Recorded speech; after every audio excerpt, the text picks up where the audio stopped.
I just want to ask again, the tax expenditure number was at 168 billion. Like it's an estimate only. It's okay. Clearly understating the likely extent, which could be maybe double that, but we don't know. Okay. That's the problem. It's a really interesting policy conundrum. Okay. But the evidence is clear that this has been around for a long time. These things grow.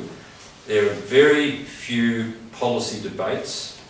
You only have occasional moments like when Keating introduced negative gearing, then pulled it and then reintroduced it in the space of 2.5 years in the mid-80s, when there's any public policy discussion. Yeah.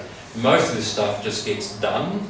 It's done along the as policy, and the idea is typically we want to create an incentive for this group or that person or whatever to do X and Y, and so we'll set up a little scheme to bring it along. Goes against that whole market thing, right? That's very stable. Oh, well, it's one of those obvious things that when Abbott and Costello and Hockey and all those other characters were talking about leaners and lifters and all the rest of it, there was this tax expenditure thing was already a massive problem. That was just sideline. We don't talk about that. That's not state intervention. We won't. No. We frame all that out. So. And sorry, just one more thing. What was the name of that company? The one that's owned by the Chinese government? It's in the paper. Oh, sorry, Jemima. It's Genima. Is it Jenima? It's a company that looks after Genima. JEN, I think it is. I did check it at the time because I was fascinated to discover that I couldn't get the power reconnected until I did something else. Okay. And I was pissed off, and I then checked out who owned the company. It's all that's in the paper. Oh, it's all in there? Oh, fantastic. Yeah, you can check it out. But use your thumbs on your device. Always. Amazing device. Any other questions? Over here, do yourself. And then I'm Elaine. I'm sorry I was a little bit late, so you may have spoken about this, but it seems to be that one of the best things you could do right now is just abolish the job network system entirely and just give people the money. And I wonder if you just had a rough number on how much would that would save if we just abolished the entire job network system. I haven't checked recently. Certainly the admin costs alone. The last time I checked this was in about 2011. It was certainly substantial. The simple trade-off, if you simply closed all that stuff down and had let's say a robotic process system that sent amounts of money out to people's bank accounts, would be in the order of several billions of dollars minimally. But that's not the whole point of it either. I mean, what you've got is vast numbers of people being employed in all sorts of surveillance and policing and compliance mechanisms and reporting on compliance. And your lot in that last report you did on the sort of work that is actually going on in these agencies tells us that it's almost got nothing to do with servicing people. It's all about inside make-up work. Now, if you've read Dave Graeber's recent book, Bullshit Jobs, his point is that it's another thing to be said, which I didn't say tonight, that as we've moved into this period since the 80s, one of the effects, and it's usually occurring in the service sector, is what is the creation of what Graeber calls bullshit jobs. They're non-productive, but they are seen as important for various status or other sorts of reasons. So universities are a classic example. We now spend huge sums of money on advertising, on all sorts of internal compliance and auditing processes, none of which contribute to the core business, if you want to talk that language briefly, which I don't. But it's about creating positions that then need more positions because you've got to have people to manage and have systems and all the rest of it. So Graeber's made, I think, a very substantial point, and that's one of the reasons he favours a full employment model rather than a GAI or a universal basic income. He argues, as an anarchist, that we should not be going down the track of a guaranteed adequate income. He would prefer a kind of full employment model.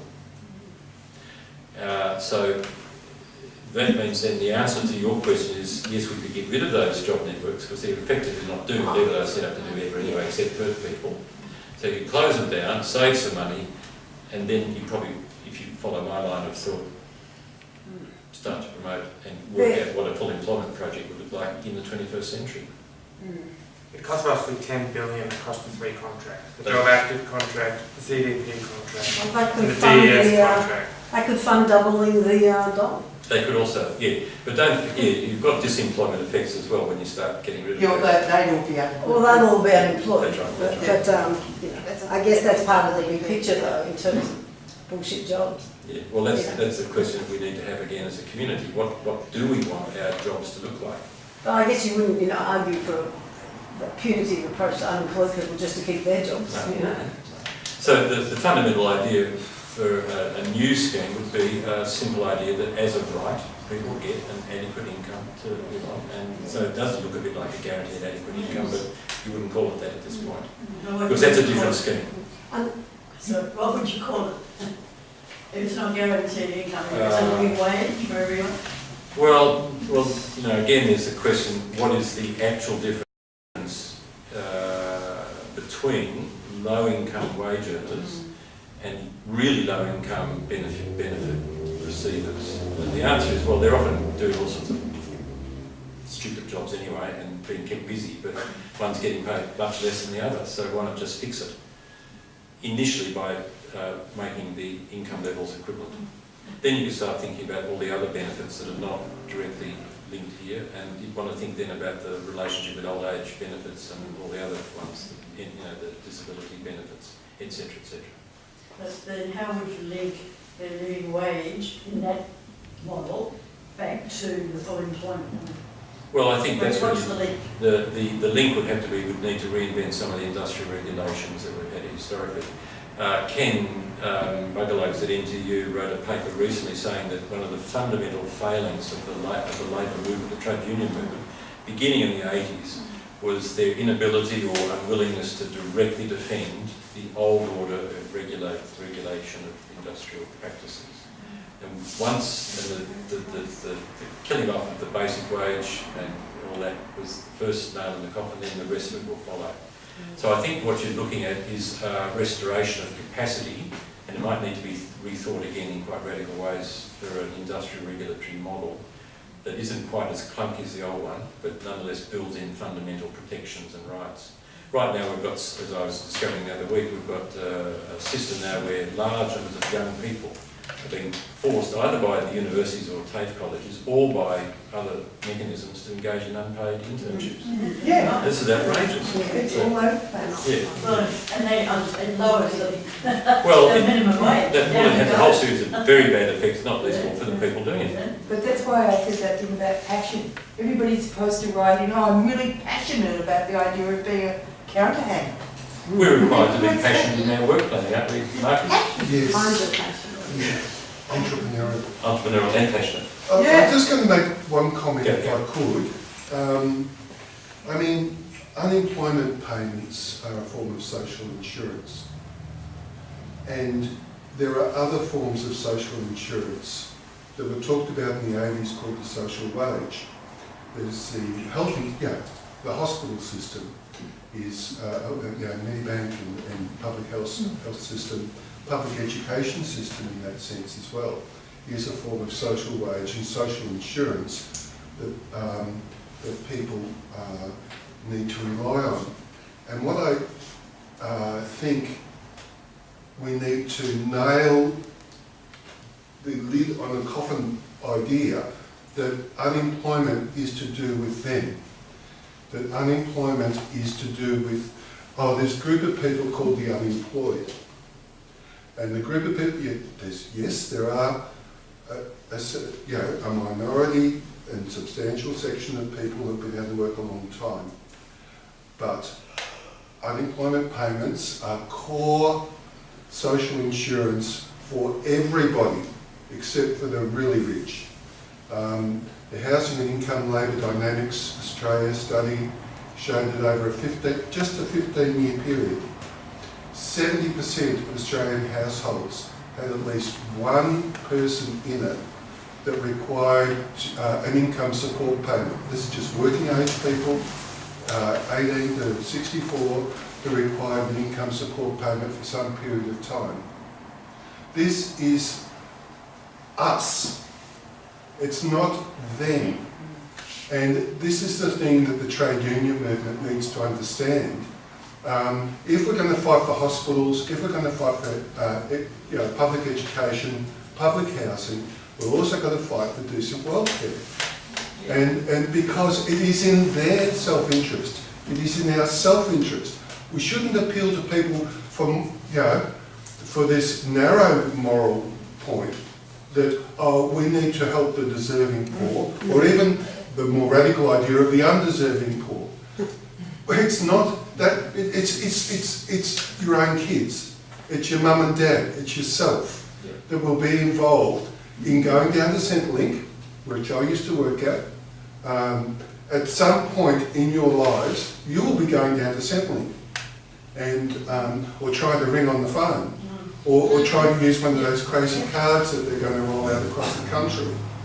So I think that the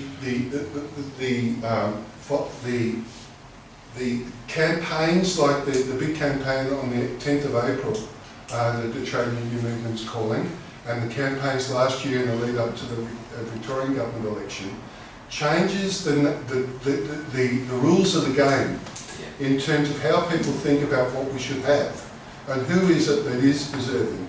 And it's a class argument. It's the working class deserves this. And the power, the question of power is all through this, saying that you're the individual, you're the one to blame, is a class. David Harvey talked about neoliberalism being a class attack.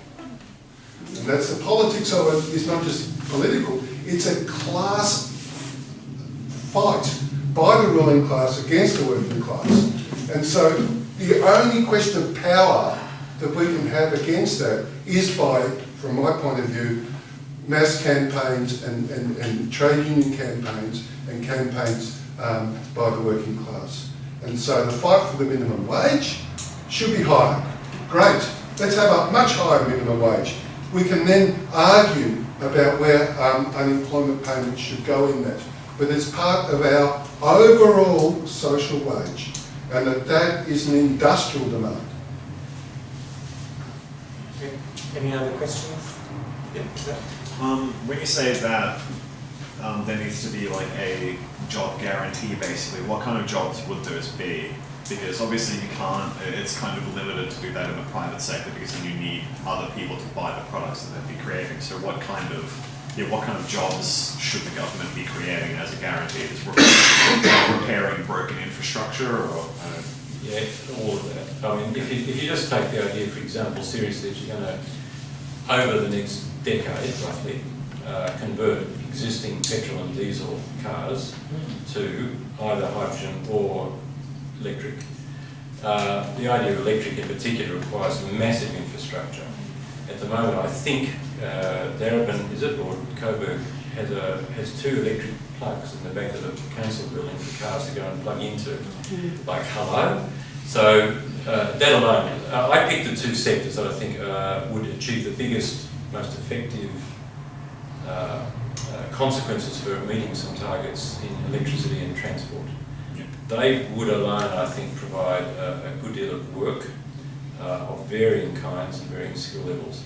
Don't forget that we didn't talk about this at all tonight, but the other effect, which is rippling loose already, which is connected to what he's talking about with financialisation and debt, which go together, is also the introduction, particularly in the financial services sector, of automatic robotic processes.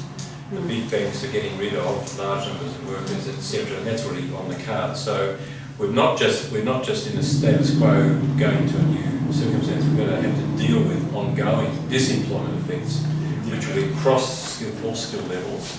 So that's another complication. But I think that with appropriate planning, forethought, taking the long view, let's say we've got a 10-year to 15-year plan to get some of this stuff sorted. It's not beyond our capacity to do it, but it's going to require a lot of serious political will and other things that Australians have not always been good at. There's a very strong defeatism sort of to Well, it, yeah. sort of people like, oh, it just can't happen, so Yeah. it's fucked basically. Yeah. So our capacity to innovate and do all those nice things that Turnbull used to want, which are on about, I think, is somewhat overstated. But I think if it becomes apparent that the challenges we're facing are so serious as I think they are, and if I think Marcus is making a strong point about the way we frame the story, and the old idea of the social wage was dodgy, but there's a core idea in there which is it's about everyone being looked after. So I think and I only come back to the point, where's the political process, people, mechanisms, institutions that will make this happen? At the moment we're relying, and it has to be done this way, on individual or purpose-built campaigns of various kinds. We've got to keep that as well. I have a bit of an update for people about what we're talking about. I heard that trades hall are trying to get unions together and get environmental groups together about coming up with an Australian version of a Green New Deal. And I heard from trades hall official who's trying to organise that. I couldn't make it, and I said, so what was the turnout like? He said, basically no unions showed up. So I think what Marcus says and what we've been talking about is that where is this political willpower going to come from? It's not coming from any of the major parties. It's not coming from the trade union movement. Where is it going to come from? And I think it's going to have to be from, at the beginning, from the unemployed workers themselves, people who are directly affected. They understand this better than most people. And that's basically what we're... Young people, don't forget the young people. Yes, a lot of whom are unemployed. Well, currently, no, I'll talk about the grade 5. We're doing